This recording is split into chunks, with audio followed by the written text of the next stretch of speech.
Hey, everybody. I am Paul Varacchi, and this is Stephen Koepfer of Film Fights with Friends podcast. Welcome to our newest episode with Tara Mackin as our guest. Tara Mackin was awesome. Holy moly. I really love this interview. Yeah, totally. And it's great because she is obviously just a super film nerd. Mm-hmm. So she's so easy to talk to. Except a film nerd who didn't see all the movies. We were like, did you see? We gave her homework, listeners. We gave her homework. We're trying to pump her up for the interview. Yeah.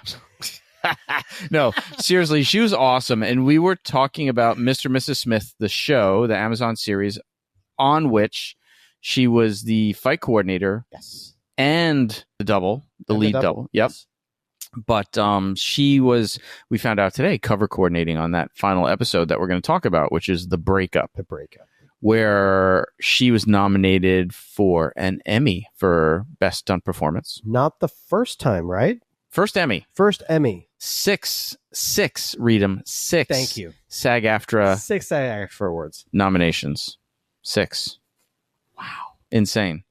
She's been in So lucky to have her on Thor, right? Thor Ragnarok. That's why I got my Taika here. Nice and signed.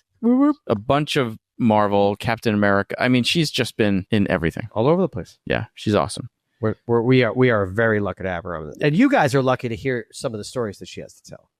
Oh, totally. It's great. You're going to love this interview. And we really get into her process of approaching designing fights for such a big production like Mr. and Mrs. Smith. Speaking of designing fights, what have you been up to lately, buddy? What have I been up to? Yeah, you gotta. What have you not been? Oh, yeah. Well, by the time this episode airs, probably it will be wrapped. But I am brought it up, shithead. I am coordinating on a little indie. Nice. Little indie. Very coming nice. up. I think we'll be shooting in July. Ooh. So, yeah, by the time this airs on August 29th, it will be done. Nice. Very cool, dude. By the way, August 29th, you should be saying something to me. Safe. No. Well, no. I know what you're trying to say. You're trying to say the Art of Movie Making Film Festival, which we always fuck up. It's such a great festival. We do it a disservice by messing up the name. But no, that is not what I was going to say. Just know we do it on purpose. You should be saying happy birthday to me, motherfucker. Yesterday was my birthday. Oh, I forget. In the future. We're doing a little... I'm like, wait a second. Is your birthday the 29th? Is it the 30th? You know what matters? And you know it doesn't matter when your birthday is. What matters is that I give you the most awesome fucking gifts ever. You do. I know. You do. I know. I don't deny it. It may be 2 or 3 years late, but you got them. No, it's never late, dude. It's never late. They're always so good that it makes me feel like shit when I get you like something not as good. Dude, and that makes me love it even more. Also, right now, as this episode is dropping, we're doing a little Back to the Future shit. But as this episode is dropping, you and I are driving to Washington, D.C. right now. Oh my God, for Gerald's wedding. Gerald was one of my former Krav Maga students who now what is he doing right now specifically? I'm not sure. He started training with you, then he started training with me. Yep. Then he went to the Marine Corps. We went to his send-off to the Marine Corps. He became an officer. Mm-hmm. Then when he got out of the Marines, he became a Supreme Court officer down in D.C. And now for the FBI. I think maybe the FBI or something else. I'm not sure what he's doing now. Maybe we're giving information we shouldn't have. But we'll find out. We'll figure it out when we go. We'll be there tomorrow. I honestly just can't wait to go see this guy get married. Or 2 months from now, depending on which timeline we're on. He's like, dude, I put you at the table with all of the other fighters. Yeah. He's asking for trouble. He is asking for trouble. I'm like, you planned your wedding. There's going to be a big brawl at this wedding. It's not going to be a brawl. It's going to be a brawl, but then afterwards be like, what? It's just a demonstration. Like if you're actually listening to this episode on the day it drops, like Frankie Bay. Hello, Frankie Bay on YouTube. Yes, please. The day that the Ava Blackwell episode dropped. Frankie like the legit, like it was out for hours, and Frankie was on it, and he's on there saying this episode was awesome. We appreciate the engagement, brother. And Frankie, you're the best. Thank you, man.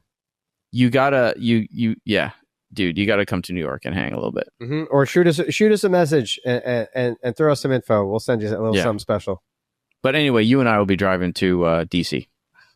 I can't wait. Our road trips are great. Great things happen on our road trips, man. They do. We come up with ideas. Mm-hmm. We do. And by the way, this episode drops on August 29th, the day that Caught Stealing, the new Darren Aronofsky movie, hits theaters, which I got some work on.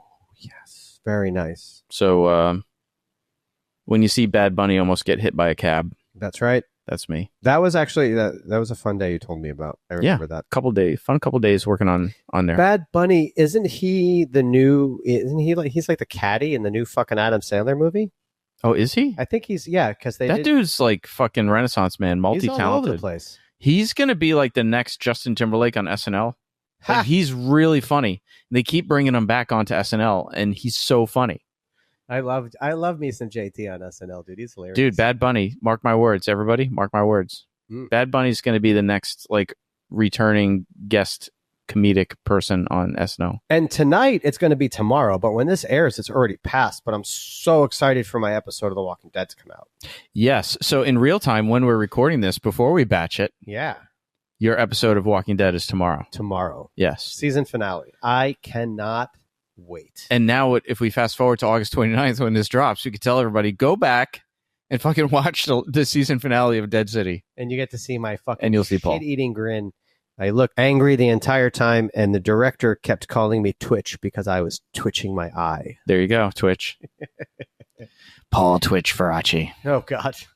It's better than that. When I was in high school, they used to call me Scratch. Yeah. Because I used to scratch my balls when I wrestled.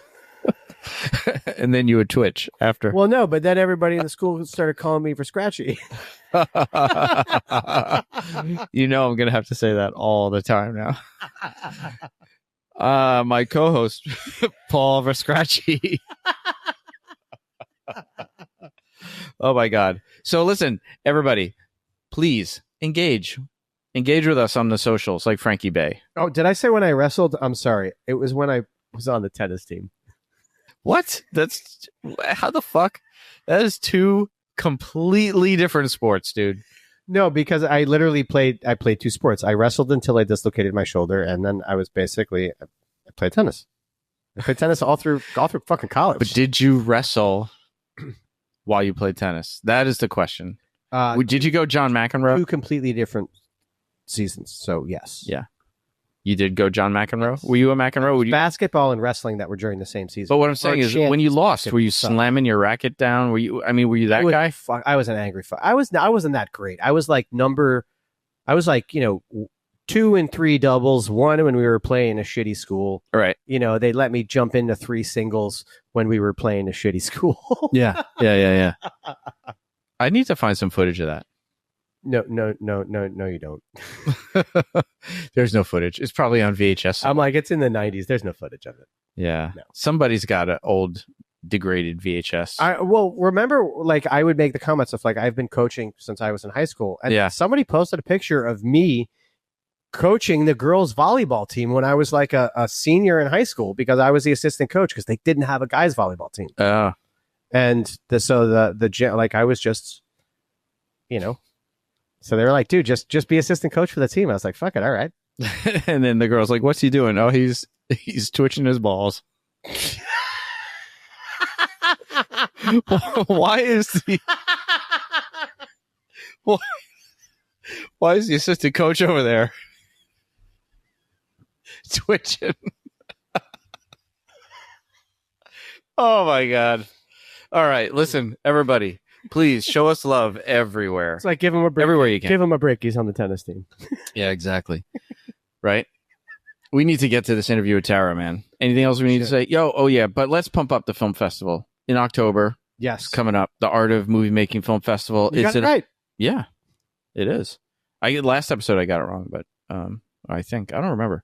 But anyway, right or wrong, it's a great festival. This is a great festival. And what's the best thing about it is it supports all of the aspects of filmmaking that most of the other award shows don't. Yes. And it not only supports it, really, really focuses on it. Or at least they don't televise. They don't play it up. Puppets. Yep. wardrobe design, like everything, all the crafts, design. all yeah. And by the way, I just want to throw this out there performance before we get into this. I went and saw 28 Years Later. It came out yesterday. Yeah. Holy shit.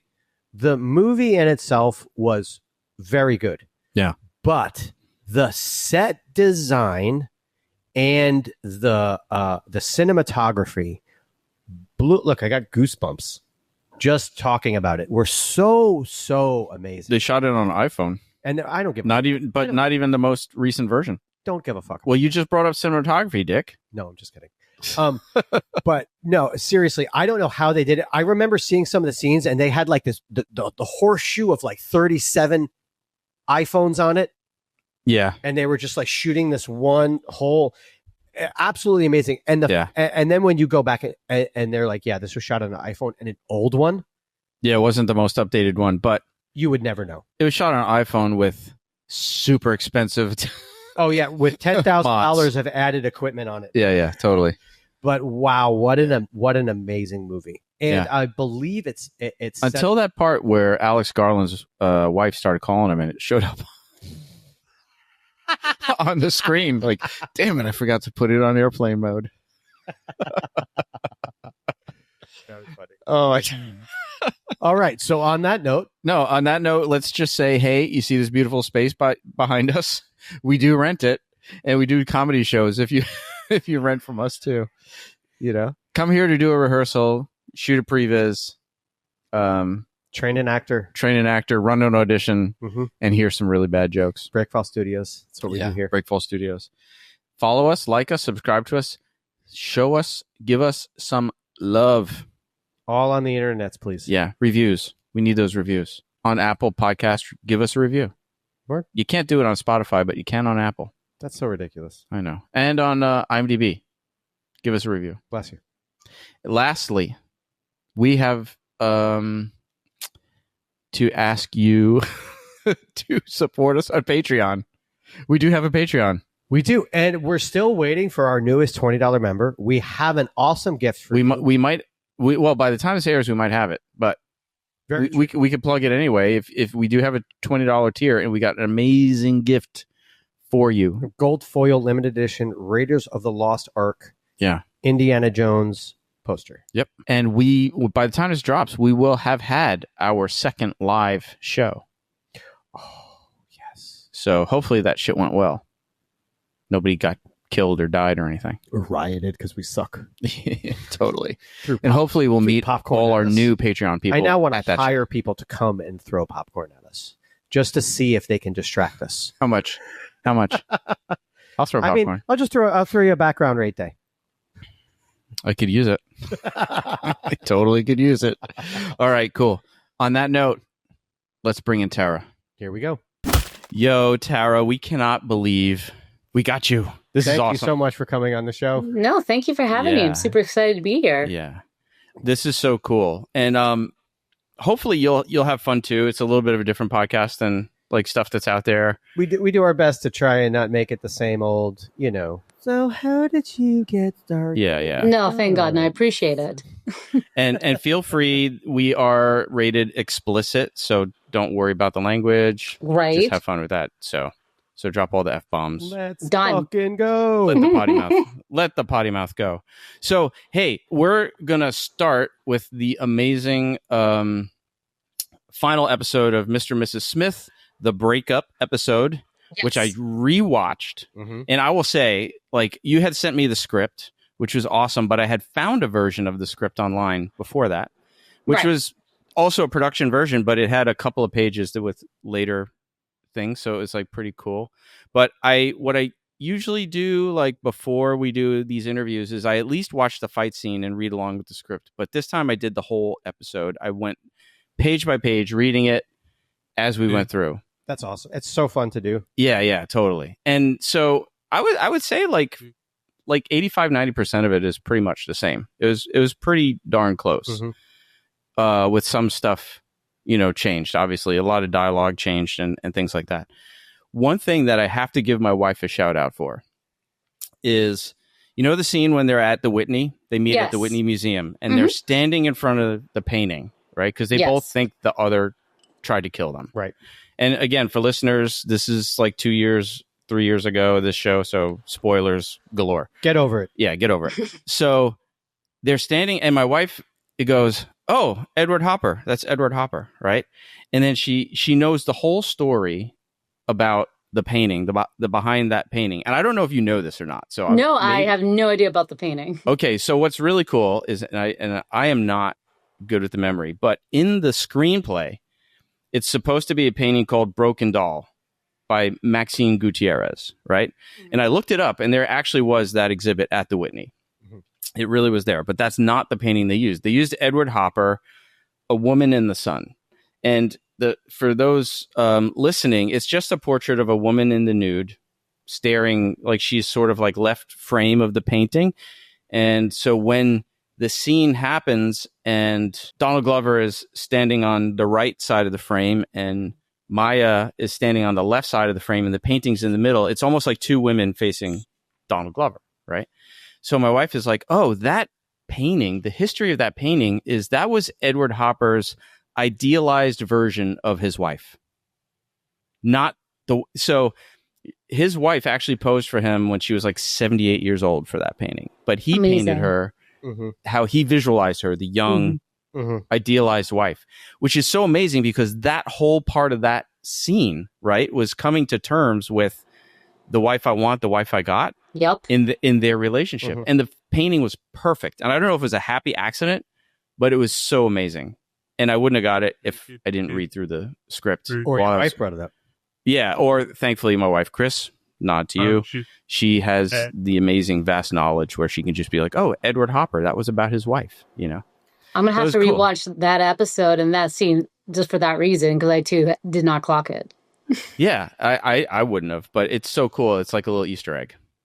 So we always start with reading a little bit, and this fight is like half the episode, so we're obviously not going to read the whole thing. But I will put on my spectacles because I'm old like that, and then we'll read part of it. And I'll kind of read through the part because the whole fight is not on YouTube, but the fight starting in the sort of in the library is on YouTube. So I'll read a part that overlaps with that. Interior, and then we'll get your gut reactions because it's been a couple years, I bet, since you read this. Interior, Smith house, kitchen, dining room. John's now perched behind the wall of the dining room, his shotgun out of rounds. Jane watches John's hand come out from behind the wall into a cat tower in front of the wall. He lifts the pillow. By the way, I will just say that we had to put like the killing of the cat in that scene broke me because we just had to put our cat down last week. It I was like, oh my God, it was a rough one. Anyway, another gun hidden in it. He grabs it, starts to fire, but just in time, John opens the refrigerator and uses it as a shield. Jane opens the refrigerator, uses it as a shield. Exploding kombucha, pickles, butter goes everywhere. Interior, Smith house, first floor, kitchen. John comes around the corner. Jane bails to the other side of the kitchen. John slides to duck behind the island, now at opposite sides of the kitchen. Jane fires rounds, missing John, but destroying the dining room. John fires at Jane, missing her, but blasting the living room. Bullets hit the windows, shattering them. Jane bolts for the stairs, headed for the next hidden weapon. She unloads on John as he fires back. The entry light gets blasted. The security monitor hit. Dust flies around her, exposing brick on the once pristine wall. They hit everything but each other, destroying the life that they once had. John runs into the library just as Jane grabs a book. Another gun hidden in place. John never looks.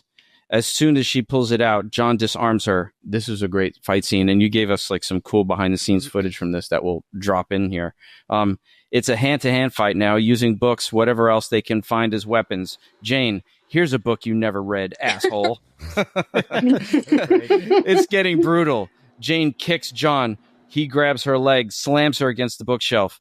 Jane uses a book to crush John's fingers against the bookshelf, then swipes his head, barely missing a punch. They battle each other with books. Jane kicks him in the gut, and they exchange punches. Jane reaches for another book, another with a stashed away gun. John grapples with her as shots fire off around the room. John takes her down, disarming her. He puts her in a wakigatami there. Yeah. He grabs her and flips her over him and uses the momentum to roll him sumagaeshi. That was awesome. That was great. So awesome. She kicks him hard in the gut, sending him over. That whole transition. Yep. I was just like, I don't know. There's certain things that I'm like, I gotta call Steve. I'm like, oh wait, he sent this to me. Sending him into the guest room, and we'll stop there. But for those not watching, this fight is like 12 pages long. It's massive. So what are you thinking when you hear that? You're the fight coordinator. You just get this, right? And you're like, I got to make this happen. Well, I'm just gonna throw something else on top of it. Yeah. Not only do you get this, you have to do something different and almost better than the fucking movie. Yes. So you have something you almost need to look at, compare to, and been like, nope. You know what I mean? Because it was like already done that way in a weird way. So yeah, like what? So this episode was really special to me. Not only was I the fight coordinator for that episode, I actually coordinated that episode because our main coordinator was out scouting in Italy. So I got to oversee the entirety of this episode. So that was cool in and of itself. And this was the only episode Donald Glover directed too, yes. Right? Of the Donald directed the episode. I had a big say in the whole episode. And I really enjoyed this team because they're so collaborative. Even from day one leading up to this episode is ever evolving, as opposed to like other TV shows that I've been a part of where they give you the script and you just got to follow the script. Where this was a collaborative effort between Francesca Sloan, the showrunner, and Donald and Maya, and just making sure that above all else, everything needs to be story motivated, character motivated. Because at the end of the day, a punch is a punch, a kick's a kick. So what makes us different is if the audience can connect to real emotions between relationships, that's what's going to drive the fight. And that's what's going to dictate the fight. You know, so for me, whenever I do anything, I just think like, like acting, how does that make you feel in the moment? What is your genuine motivation? And then that way, when you are teaching the actors, they know where they're going, as opposed to them trying to achieve some crazy, really flashy move. They're here still trying to deliver the essence of that moment, of that motivation.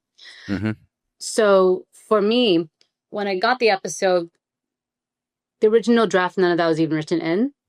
Right. We knew that obviously we're going to have the whole breakup episode. It's going to start at the Whitney. It's going to keep going. And then all hell breaks loose when you get to the house. And the idea, we're going to start in the bottom level and we're going to go up each level from basement, kitchen, living room, bedroom, and then which ends up with the truth serum. Like Game of Death. And I also like, and maybe I'm crazy, but I feel like all of the hidden weapons were in places the other person wouldn't look. Yes. And they knew exactly where they were, which was hilarious to me. Yes. And so like building the scene was a collaborative effort. You know, I basically walked through the space with Donald since he was directing this and it's such a personal episode, and just kind of figure out like what I personally would do and what I think is coolest and most aesthetic and what can break the most things. And then getting his flair, you know, like I know for me, there were elements that I wanted to incorporate that will give homage to the original, but not be the original, you know, so little things like incorporating the fridge or incorporating, you know, different things. And for us, it was a matter of like, how much damage can we do? And kind of like, let's do a lot of damage to the most expensive things. So it really, really hurts, like both financially and like emotionally. Yeah, that was running through it, right? Oh, you're more expensive art is getting destroyed, and all this stuff is getting destroyed. It was crazy. Yeah, and then also just thinking about, you know, where would they each, like you said, each of them hid weapons away from each other, so they didn't know, like where would Jane realistically hide weapons that John wouldn't look for? So as we were walking, doing like, you know, doing the scouts and doing the director's walkthrough, just kind of thinking about what elements we want to use. So that was even before the like conception of the fight. It was just the roadmap of destruction. So that was kind of in play when it came to like the entrance, this whole like cat and mouse into the in the basement to the living room of kill the cat, open the fridge, slide on laundry, slide on the table, gunshots trailing the walls, and then it leads into the library. And I feel like if you rewatch the scene, the kitchen shootout, it's all very big. Explosions, this and that, little gunshots, just to really get you in the mood. And then when you transfer to the library, now it's all books and there's a lot of dialogue, which is nice because then you have a moment for the audience to pause and you have them to register what's happening between this two. And then once they get a couple of their lines in, and then you go into the nitty gritty of having some martial arts and something that's really grounded and that's visceral and something that both actors can achieve. And then you move on. So that's kind of, in a nutshell, what I did. Yeah, then it goes to the bedroom, right, where it gets real intimate. It is moving into a direction of more intimacy until they hit the truth serum, which is super intimate. What I actually really appreciated, though, was that for me in the movie, all they kind of wanted to do was fuck. But that was the motivation the whole time was just... Yeah. And maybe that was just their chemistry in life. Right. But in this, there were true moments where I'm like, oh, they fucking hate each other. And then I'm like, oh, wait, they love each other. And then I'm like, but there was never the constant battle of are they going to fuck? Yeah, no. So the way that it was just directed and shot, and they made sure that each scene had its own emotion that was driven by kind of what was going on around it and what it brought them to, was really, really fucking cool, that it really melted out into the fight. And then, and it wasn't just a 7 minutes of watching you two people that are fighting while they want to fuck. Exactly. And I feel like, I'm a woman. 90% of the fights I do, that's basically what happens. The girl fights the guy, and it's normally I make no judgments. I know, right? But it's always this very basic motivation, right, you're fighting, but really it's kind of sexy fight, and there's tension, and that's what for the most part it is. And so it was nice for this one where it feels like, a couple that have a lot of built-up aggression, a lot of things that piss each other off, and it never gets addressed, and finally is getting addressed. Well, that's the funny thing is when you're in a relationship and you fight, you have the moments of where you're only focused on what you're trying to get across.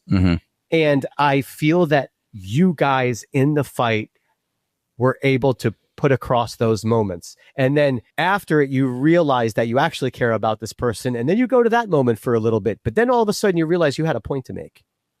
And then you go back to the other moment. It was like a true argument, but physical. How much of the dialogue of the one-liners back and forth was on the day? Yeah. Let me see. There was a lot of play. There was a lot of play to the one-liners and just letting them rift a little bit. Yeah. So that was fun. Because once again, Donald and Maya are such good actors. Oh, they were amazing. Yeah, they had so much going into this. So yeah. That's cool. They were great. Because when you're going along with the script and watching the show, you're like, oh, that line. There was a whole lot of lines that I was like, they must have just, once they were in the zone, just come up with these lines, And I saw an interview with Glover that said he had never seen the original movie. No. Before this. It's crazy. Which is actually, it's great though, because then you really can dive into the story being told here. Yeah, and I feel like the flavors of the original and this universe that they created is so vastly different. They basically took the idea of having this couple that are spies that are killing each other, but they made a whole universe for that, which is so cool, and an organization, which makes it, I don't know, very interesting. I mean, the production was pretty epic for a TV show. You guys were everywhere. Yes. Around the world. It was like a Bond movie. It was crazy. It was the best. It was so much fun. What do you find hardest? So you were working on this and you said everybody was so collaborative. And then, you have your own choreography, you do the previs, you bring it to them. Do you find it hard when someone comes up to you and tells you to change your choreography in the moment after it was rehearsed?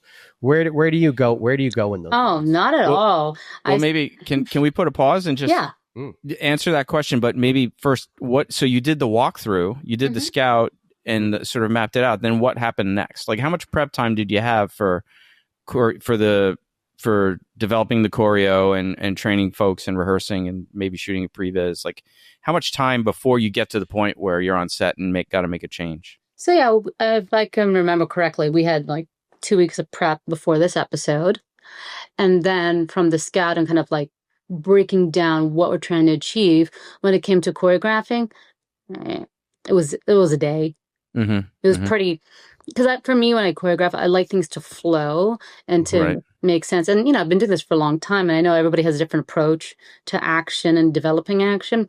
Quite frankly, I'm not the type of choreographer that feels like I want to give the team 6 to 7 different versions of one fight. For me, I like to just give them one version first, let them digest in it, and then they can make adjustments. Because if I feel like I give them 3 to 4 variations, like a short variation, some long variations, a more brutal, more weapons, now you're overwhelming your audience, being like your collaborative team. And now they get spoiled and they're like, well, maybe this and that and this, and you're putting more work on yourself. And so for me, I just did one rehearsal, came back.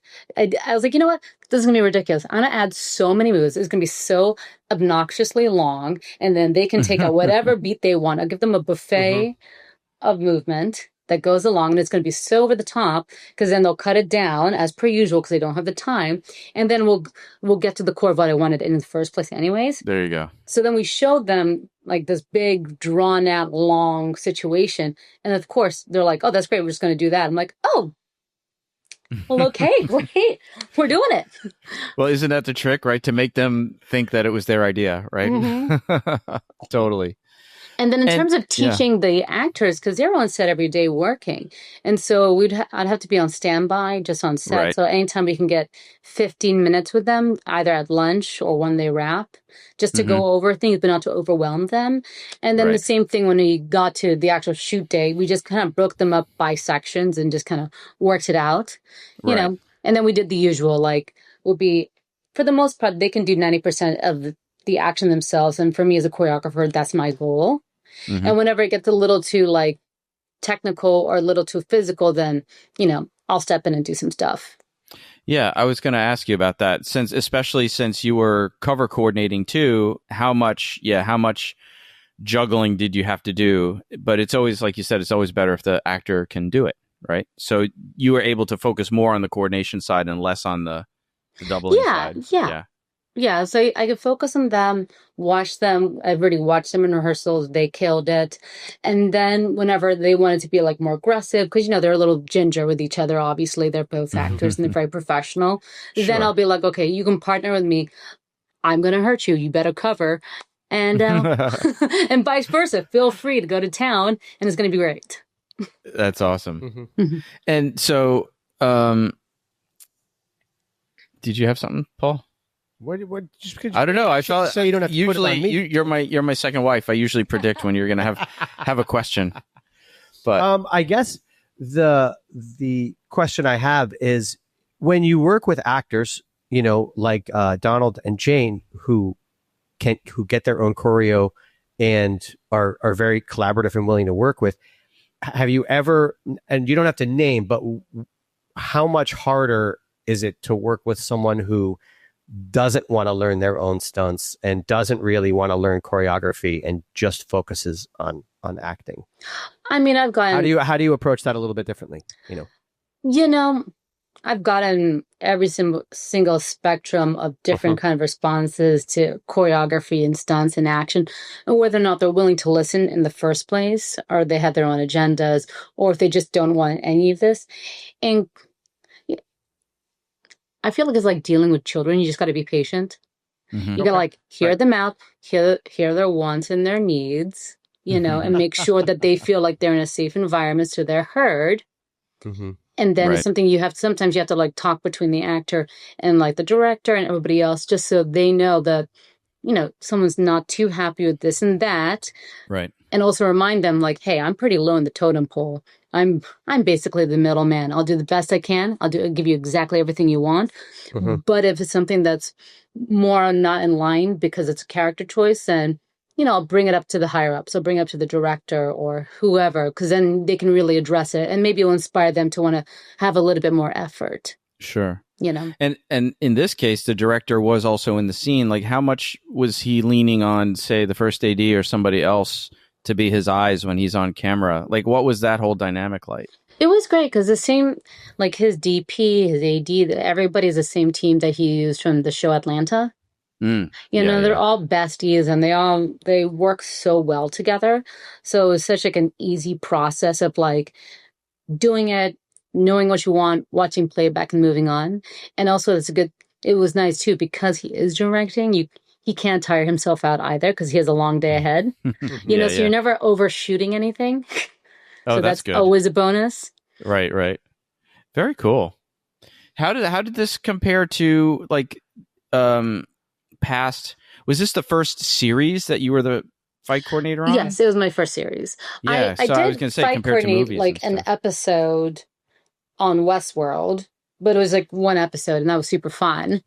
For which you were also Screen Actors Guild nominated for Westworld twice. It was good. It was a fun show. I love that show. It was so good. Yeah, I fight coordinated one episode. Which episode was it? Shoot, I forget, but it's between... Or what was the fight? Yeah. It was between Tandue and Ed Harris. And, that's cool. I love Tandue. I've been doubling her for years. She's an absolute legend and an icon. And watching her work, it's such a gift. It's so wonderful. And Ed is a freaking man. He is the coolest. He's one of my favorites ever. And you know what? He's like... He got that old man strength. Yes. Where I feel like a lot of people baby him because he's up there. Right. But you don't. He is tough as nails. He is such a badass, so tough. If anything, all the actors have to watch out for him because he's swinging. Yeah. You know what I mean? He's just like that kind of old guy. And he's such an intense actor that he's not going to pull back.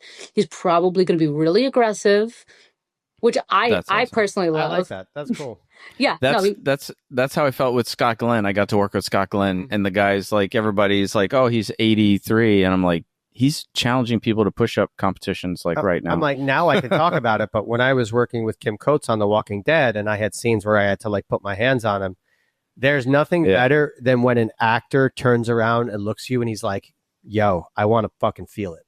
He's like, "Bring me in." He's like, "I'm good," and I'm like, "Okay." And we worked on like what and I was like, holy shit, you just want me to grab you and shake the fuck out of you. Yeah. So it's really great when you get that collaborative of feedback of like how the physicality can work between you and a number one. And when they want it to look authentic, and the first words they have to you are like, you can go for it. Like, you can make it look real, like grab me and shake me. And I'm like, I love it, but I feel like, Ed's like a different generation, different caliber of actor where they do everything. Mm-hmm. In a different universe, if he was acting now, he'd be a stuntman. He's such a badass. He's in one of my favorite movies ever, which is, I don't know if you've ever seen State of Grace with Sean Penn. But, no. I gotta watch it. Such an amazing movie. I thought you were going to say The Rock. I was like, oh, I love The Rock. And that is great too. The Rock is amazing. That should be like everyone's favorite movie in one genre or another. Yeah. The Rock should be up there. But State of Grace is Sean Penn, Gary Oldman, Robin Wright, Ed Harris, John C. Reilly, every single fucking everybody you can think of, and the stunt crew is all old school New York guys. Yeah, yeah. And we've been meaning to do an episode on that. And the final shootout is during the Irish Parade in Manhattan.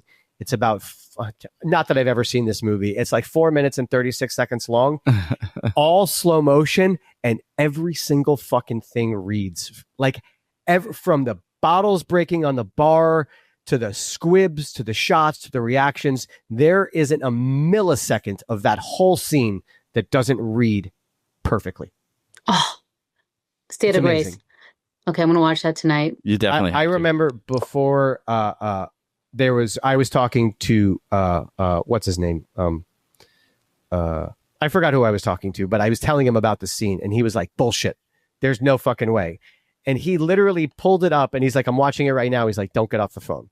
And he gets to the end of the scene. He's like, holy fuck. He's like, you're right. Yeah. He's like, that was perfect. all in slow motion. It's a classic. Yeah, you gotta check it out. Let alone the hour and a half of amazingness it takes you to get there. Because it's Sean Penn, Gary Oldman, and Robin Wright, and Ed Harris. Sure. Just an amazing movie. So you fight coordinate on Westworld. What did you take from that experience forward with you? I mean, Westworld was a special kind of show. It was pretty chaos. In a fun way, it was chaos. I feel like if you can survive Westworld, you can survive anything. Okay. You know, it was one of those shows where it was so much fun to be a part of. It was great. But, you know, you're working 14-hour days. Mm-hmm. You're doing so many takes. The conditions are pretty grueling. And your genre was all over the place.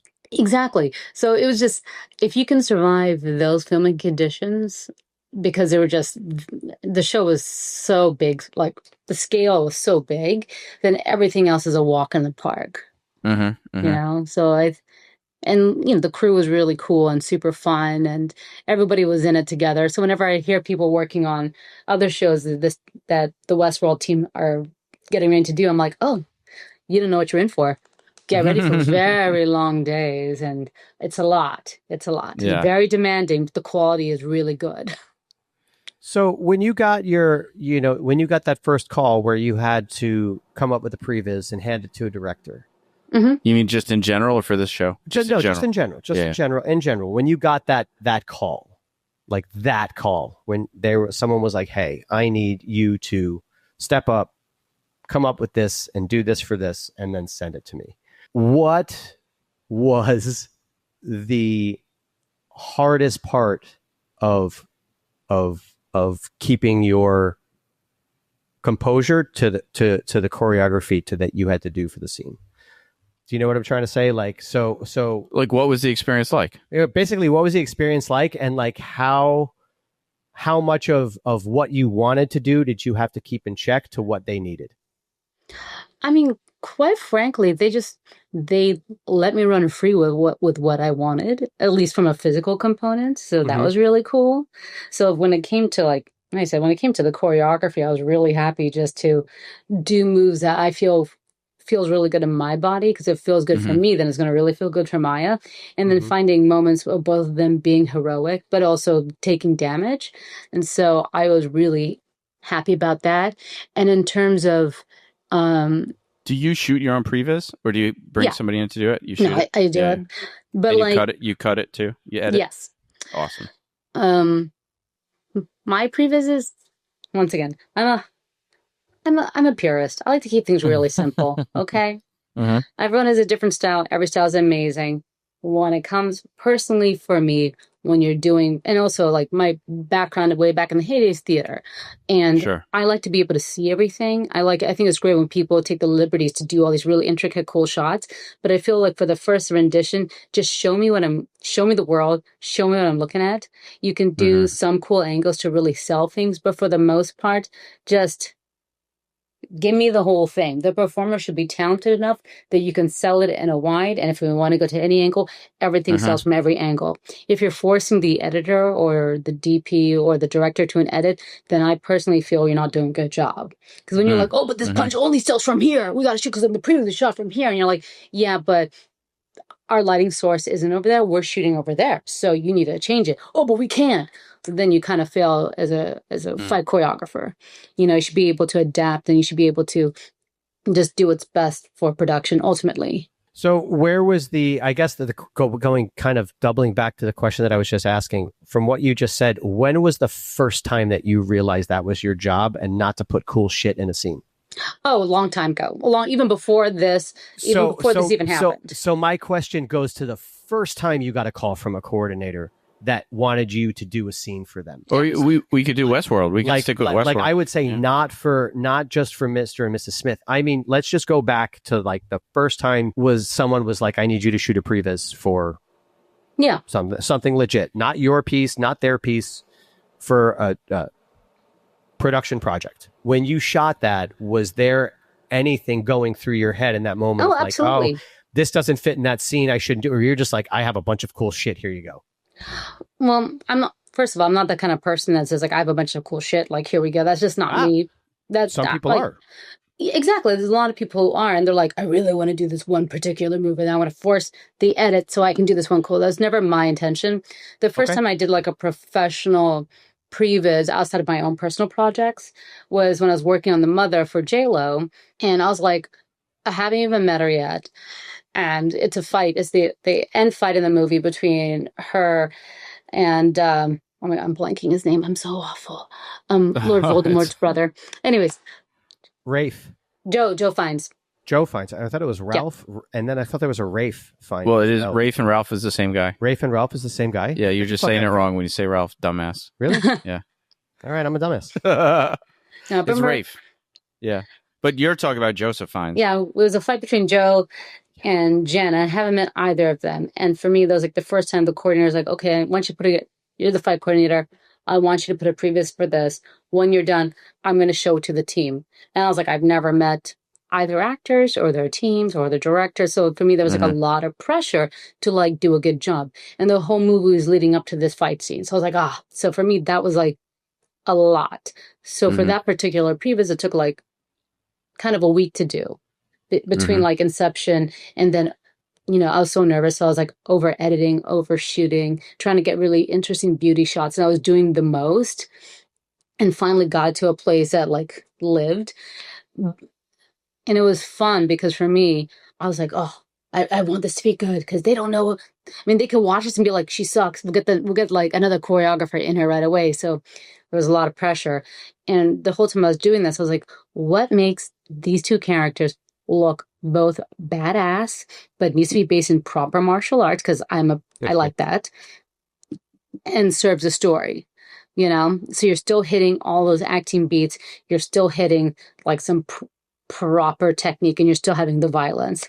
So that was a lot, and it was nice because when we actually got to filming the actual scene, not to toot my own horn here, but the end of like, toot away. I'll freaking go for it. Okay.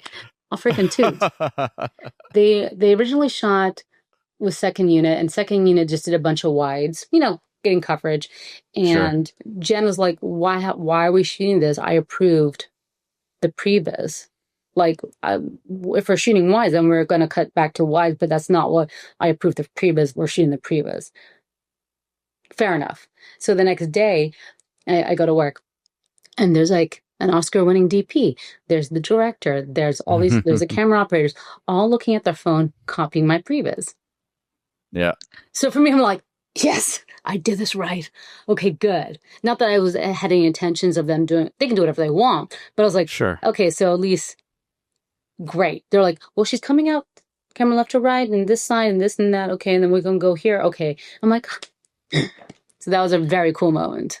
Isn't that wonderful though? It's also like that they were ego less, right? That they were able to do that because some folks like the ego is too strong and it's like what they want to do their own thing. And what would you say biggest lesson learned was? For that one, did you have like an oh shit moment? With that and a lot of like fight coordinating is learning for me how to deal with different personalities in a professional way. Because when I'm performing or acting, you're like in touch with your emotions, and you can be physical and you can be emotional, and nobody really checks you. You're just kind of like, you do your own thing, right? You're kind of like a little bit of a rock star. But when you're coordinating, you kind of have to be the adult in the room, which is fine. But when you've been years and years of just being like the troublemaker, and now you're like, oh man, I'm the responsible one. Shoot, I can't be like messing up in the corner and just doing my own thing and having a grand old time. I have to like, watch things and watch for people's safety. And then how to talk. Go throughout your whole day without saying something stupid because you're the person. Right, you're the picture of responsibility. You're in charge of safety, all this kind of stuff. You can't just be like, it's fine. They're fine. They'll just do that. They're like, what do you mean they'll just do it? They'll just throw themselves? You're like, yeah. You gotta say say things nicely. You have to say it in a way that makes it sound, professional. Like, they're just gonna, they're just gonna wreck in the concrete. And then somebody's like, what? Oh no, they're gonna do this and that. You have to explain it, Have you ever shot Have you ever shot a previs and they talk about all of the little things you do in the previs, but they don't talk about your choreo? When so I shot a previs once, and it was the first time I ever had to submit something, so I was really nervous, and I had to. The one thing that I learned the first time I was co-recording for somebody is your choreo has to help the scene. Absolutely. It has to help the scene. It has to make sense to the scenes prior. It can't just be what you want. Yeah. Now he's a kung fu expert. Since when? Yeah. Exactly. Just like you were saying. So all they loved was that there was an auction going on during a fight. And I literally took the auction scene from Righteous Gemstone with Adam Sandler, and I edited that into the fight. They were flipping out that I was able to bring them into the fight by putting that scene in there, but said nothing about my fucking choreo. You're like, great, that scene overshadowed what we're supposed to be talking about. And I was like, are we going to use this? I was like, what the fuck is happening here? That's funny. But to your point about like the last, I don't know what it made me think of. The story you were telling, Tara, about you didn't know the actors and you had to come up with these ideas and you had never met them and stuff. I'm working on a movie now, and nothing huge, but a couple of small altercations and some falls and stuff. And in my mind, I'm envisioning the actor that was originally attached to the project, and I just found out today, that guy's out, and we don't know who it's going to be yet. So now I have all these ideas just kind of floating in limbo, right? Because I don't know who the next person is going to be. Push for a guy who's like 170. Shaved head with a mustache. Oh, make it work. Oh, there you go. Yeah. This dude right here. Yeah. Got a guy. Don't worry about it. Yeah, totally. But so fast forward to now, Mr. and Mrs. Smith. It's your first time you're on the run of the show, coordinating the entire series. That's huge. It's huge, especially in something as large as that. Right. Where were you just emotionally? Like, where were you when that became a reality? That's amazing. Mm-hmm. I mean, part of you must have been like super psyched, and part of you must have been like, holy shit, I actually have to do this now. Yeah. Don't fuck up. Don't fuck up. Don't fuck up. Don't fuck up. Yeah, no. Well, Stephen Pope, he's the coordinator, second unit director. He's like the best. I'm biased, but he's the best. But I don't. Listeners can figure that one out on their own. Do your research. Yeah. I've been doing this for so long. I don't get nervous. Yeah. No, you know what I mean? I don't talk about nerves, but it was a lot on your plate, right? You're just used to it. Maybe it's not. Another day at the office. Not really. No, because you just treat it like episode by episode. If you think about it as one big thing, yes, it's overwhelming. Sure. But if you just think about, because even we didn't get all the episodes straight off the bat. They would just feed you the episodes and write it as the show evolves. So you're just dealing each episode at a time, technically, like each fight at a time. So it was never necessarily overwhelming. It was more like when you were choreographing a fight for different scenes, making sure that you're not repeating your own actions, and you're not like going back to the same well that you normally go. So that's a thing that episodically you're like, oh wait, did we do this? Did I do this in this other fight? Because I personally like how this moves. No, I didn't. Okay, how can we change that flavor so it's a little different? Right. Or do something where like that's kind of their style and we're going to use that and evolve with it. So yeah, not falling into a rut of you're doing so much that you unconsciously start doing the same things over and over again. Like you don't want to do that, right? Yeah, because I've worked with so many choreographers too, and there are a lot of amazing choreographers out there. But sometimes, you already know their style just walking into the room. You're like, oh, I know this guy. Yeah, he's going to want to see X, Y, and Z because he always does X, Y, and Z. And I'll give him exactly that. So, I mean, that's great, but also it's good to branch out and not be known as like, well, I only do this one thing really well all the time. It's like, oh, someone's got this movie and been like, oh, there's going to be a lot of spinnies. Exactly. A lot of spinnies, a lot of kickies. All the kicks. Here we go. Yeah. There we go. Let's bring it to the end. One of the things I loved about this is that they really were Maya and Donald, or John and Jane. They were the shit was they were really wounded and damaged and hurt. Yes. Right. Like I love the fact that they were not invincible. They did the exhausted parts of the fight very, very well. And I don't know, like for those of you who don't fight, you do not keep the same energy for 2 minutes, let alone 7, 4, or 20. Yep. So you are just crawling on the ground, scrounging for all of the energy. And it was so well done. I think for them, it's like an actor choice. Cause I've worked with, so many actors that just want to be the hero. They never take damage. They never take abuse. They're just like, they're a superhero without being a superhero, Right. They're never in danger. And so it was really nice that these two took it upon themselves to be like, well, no, we're human. We should take damage. Things should hurt. Like where the cuts happen matters. Everything matters. So I think it was really cool to watch that. Because sometimes you work with actors, you got to remind them like, hey, don't forget you're exhausted. You've been running up and down stairs and you got punched in the face. You're sad. You know what I mean? So with them, you didn't have to do that. They were already in it and they were there. I like it when the injuries stay, not when they have it for 2 minutes and then it goes away. Yep. And then the fight continues. It's like, no, that should be bothering them forever. Oh, I mean, literally, like from when John was sneaking through he was going through Hot Neighbor's apartment. Yes. Yes. He was like totally a physically fine, able guy to the very end in the panic room where he's basically almost dead. Yep. Yeah. And by the way, that's why we have the prophet here. Because that was the book. Remember, that was the book. Like at the very end, when he's like, I don't read, and Hot Neighbor's like, well, just read, man, just read. He goes, you should read the prophet. It's got really great stuff on marriage and life and like whatever.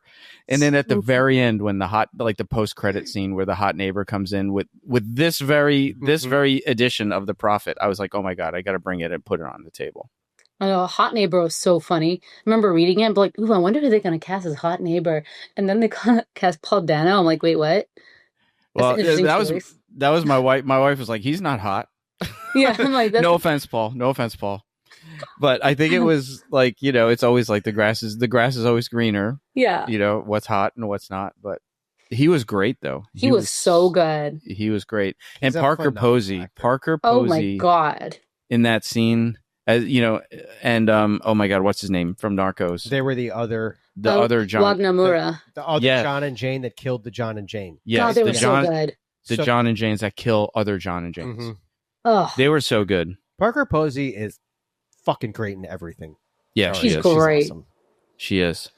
No one plays a bitch like Parker Posey. Nobody. From Dazed and Confused. Yeah. Oh my God. Nobody plays a bitch like she does. Or even most recently in White Lotus. Oh my God. So good. It was so much fun watching her and Wagner work because I've never worked with them before. I've just obviously watched them, and they're so unhinged. They just do what they want and it works. There's so much character. They bring so much to the table because even like scripted, the lines are pretty simple, but what they bring as a character, you're like, holy crap, they are good. And what's amazing? Sorry, go ahead. No, I was saying they're so good. Oh, is how instinctual it is. Mm-hmm. And how like, have you ever worked with two actors, both fucking amazing, but they both work completely differently? Oh yeah.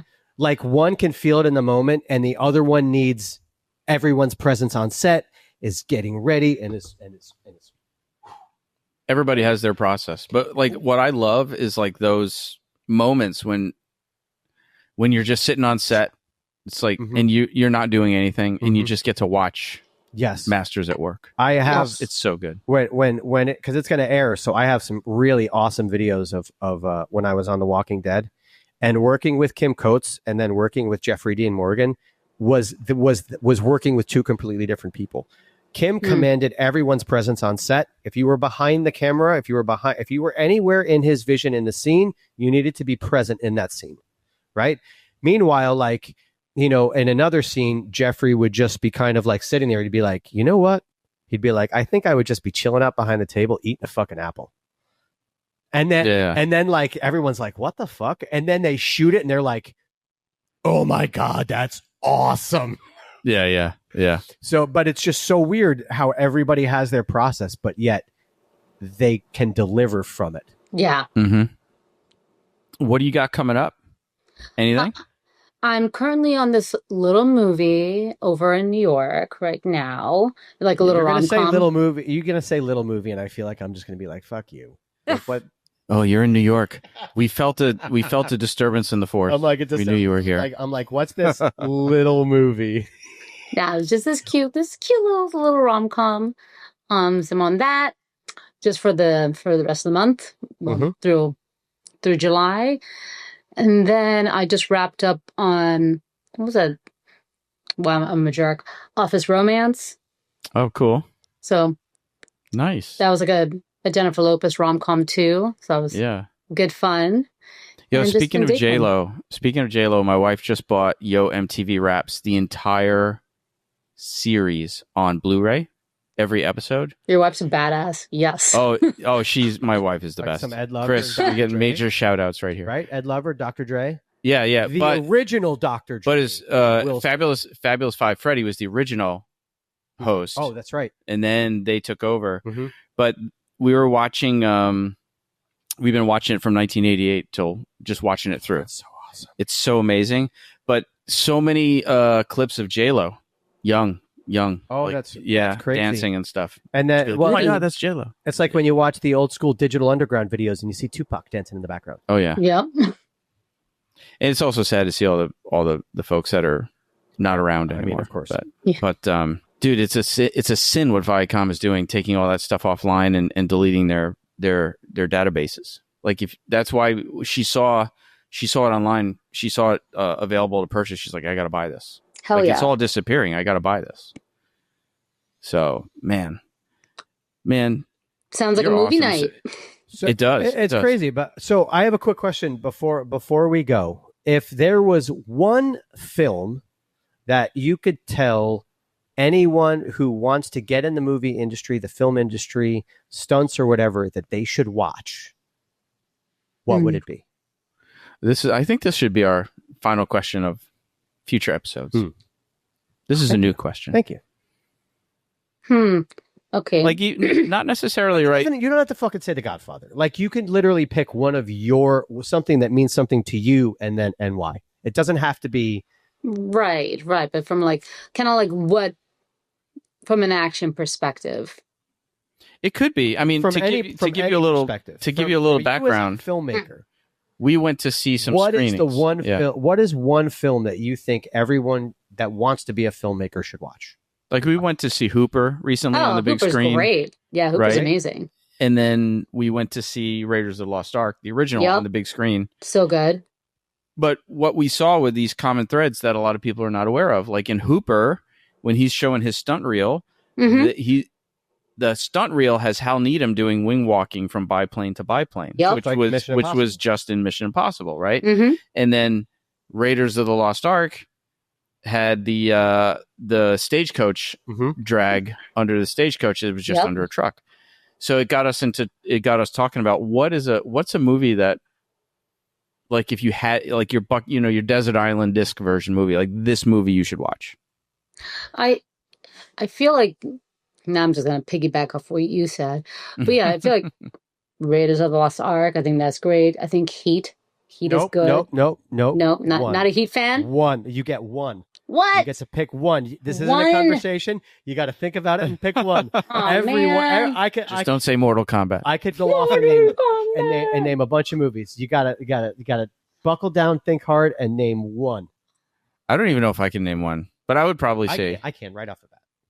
You can? Okay, I'm going to just piggyback. I'm going to say Hooper. Hooper's great. Do it. Hooper's on my list for sure. Mm-hmm. Which one are you? Oh, what's mine? Yeah, what's your one? You said you have one. James Caan Rollerball. Ah. The writing, the action, the storytelling, everything about that movie is something that you should learn how to fucking write something that's going to be fucking timeless. Okay, that's also my list to watch. The premise of Rollerball is fucking. If you go and you watch that now, you're like, shit, that could happen.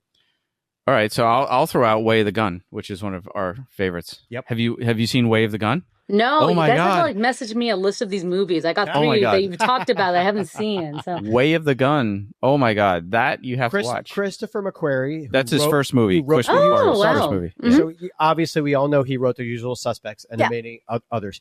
But this is the first movie he wrote and directed. cool. And it also has the greatest fucking opening scene ever Yeah. with Sarah Silverman. And Oh. that's all I'm going to say. Okay. Greatest opening scene. It also James Caan. Also, Yes, James Caan is He's great. as well. Very young Benicio So, del the Toro. James Caan Ugh. connection of awesomeness. Yes, but that movie and that movie Because James still Caan was the star in Rollerball, by the way. yes. So that movie is still today what they will people will say if you want to see proper firearm handling, Mm-hmm. this is the movie. Yep, Bounding Fire. Before all of it, Heat. from Before soup Heat. to nuts. Yeah. Yeah. Ooh, Because gotta watch it. Macquarie's brother was the technical advisor on it. He's a Navy SEAL, Mhm. so he just Badass. trained all those guys. Yeah, you have to see Way of the Gun. It's so good. People call it the spiritual sequel to Butch Cassidy and the Sundance Kid. Okay, so we got Way of the Gun. What else? Rollerball. And then Rollerball. what's the other movie we talked about earlier? State of Grace. State of Grace. Okay, I yes. gotta watch those 3. Okay. Yes, Done. yes. Do it. We'll report back next time you're on the show. We're gonna ask for. I have homework. You have homework. I've been watching Yeah, Love totally. Island, so this is good. Oh my God, Love Island, really? Are you? No. Are you? No. No, I mean, I'm wife watching loves 2 episodes just for comedy's sake because everybody was talking about it, and I was like, I can't do this anymore. This My wife hurts my loves brain. the trash. It's such. Oh my God. Like I get it. It just there's so much of. It just takes you out of. Yeah. of it. Yeah. I was into, like all of us, I was into like Flavor of Love and all that Oh, stuff yeah. back in the day. But no, I can't anymore. It's like, Nope. it numbs the brain. It Mhm. numbs it. Those shows get my blood pressure going. That there might be people like that in the universe. Oh yeah. There are. I know. And you're watching them. But I don't know if that shit's real. Yeah. I blame all that stuff on producers. Dude. Thank you so much for coming on the show. Thank you guys for having me. Dude. So We much had a fun. blast. This was such is a good great. interview. I mean, maybe a final question. I know you had a final question, but now that I was going to say, I really loved hearing you talk about filmmaking as opposed to performing. But I'm curious, what is your? Do you have a preference? They both satisfy different sides of yourself, or like Yeah, I don't not where are you with necessarily. that? I'm like, you pay me, I'll do it. No, I'm good. Like, I love performing. Like, I'm a I hand. mean, you've been performing forever.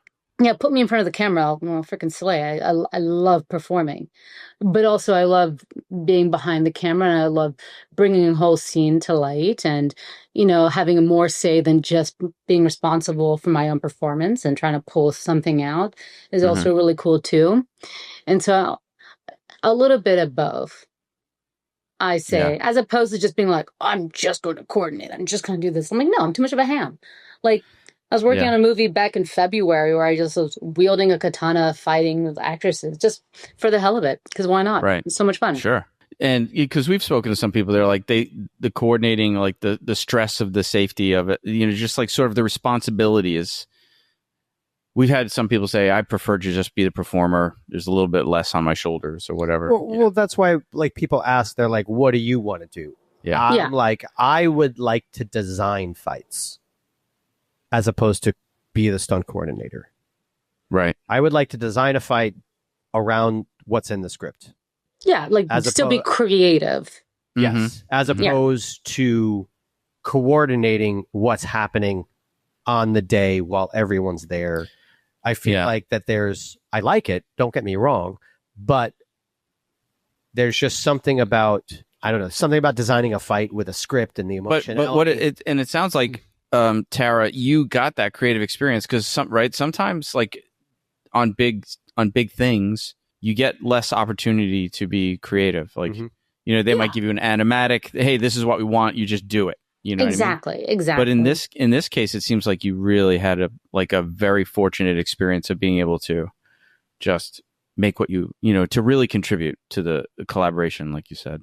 Exactly. There's some projects where you're like, well, these aren't my choices. I personally would never do this, but I'll do it. Do I think it looks great? No, but I'll make it happen. Right. Cool. Awesome. We will keep an eye out for your future stuff, and we'd love to have you back on after that stuff comes out. Yeah, for sure. And you have to do your homework. Yeah, I have a lot of things to watch. Very excited about that. And we're going to ask our fans to engage you on that. Oh, man. Everybody, come on, go to her Instagram and ask her, like, what did you think of State of Grace? What did you think? What was your favorite scene of Rollerball? Like, oh! In 7 minutes and 36 seconds in Rollerball. Yep, totally. Awesome. Thank you so much. We're going to wrap it up. And this is a great interview. Thanks so much for coming on. Yeah, it was awesome. Thanks so much. My pleasure. Thanks for having me. So much fun. Yay. Later. Film Fights with Friends is produced by Stephen Koepfer, Paul Varacchi, Press Record Studios, and Breakfall Studios. This episode was engineered by Matthew Kaplowitz. This show is powered by our supporters at Patreon and is a registered trademark of Film Fights with Friends, LLC. Original theme by Ahrue Luster.